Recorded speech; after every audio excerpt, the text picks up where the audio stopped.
తెలంగాణ తల్లి విగ్రహ ఆవిష్కరణ డాక్టర్ బిఆర్ అంబేద్కర్ గారి సచివాలయంలో శంకుస్థాపన, దానికి సంబంధించినటువంటి ప్రారంభోత్సవం చేసుకునే సందర్భంగా రమ్మని ఆహ్వానించినాం.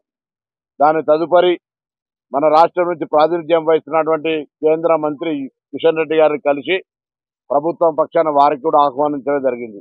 అదేవిధంగా గౌరవ కె చంద్రశేఖరరావు గారు, మాజీ ముఖ్యమంత్రి గారు, ప్రస్తుత ప్రతిపక్ష నాయకులకు కూడా తెలంగాణ ప్రభుత్వం పక్షాన ఆహ్వానం చేయడానికి నేను రాష్ట్ర ప్రభుత్వం పక్షాన, అదేవిధంగా మా ప్రోటోకాల్ డిపార్ట్మెంట్ చైర్మన్ ఆర్కార వేణుగోపాల్ గారు, ప్రోటోకాల్ డైరెక్టర్ వెంకట్రావు గారు ఈరోజు కేసీఆర్ గారిని కలిసి ఆహ్వాన పత్రం ఇచ్చి తెలంగాణ తల్లి విగ్రహ ఆవిష్కరణకు రమ్మని కోరడం జరిగింది.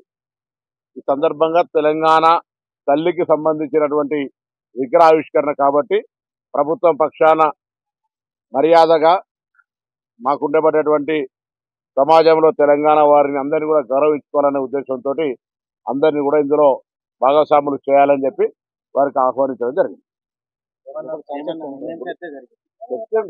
చర్చ ఉన్నది, రమ్మని చెప్పినాం, ఆహ్వానించినాం.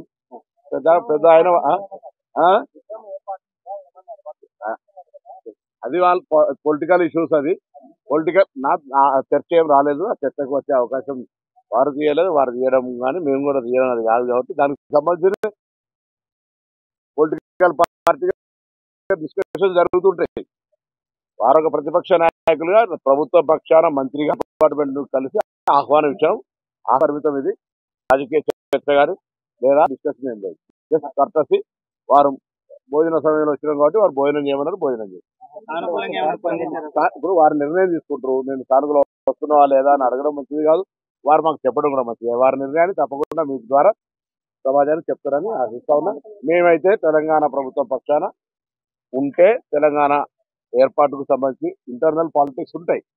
తెలంగాణ రేపు కేంద్రం నుంచి కావచ్చు లేదా తెలంగాణ అభివృద్ధికి సంబంధించి అందరం కలిసి అన్ని రాజకీయ పార్టీలు తెలంగాణ అభివృద్ధికి సంబంధించి కలిసి ఉండాలని కోరుకుంటా ఉన్నాం.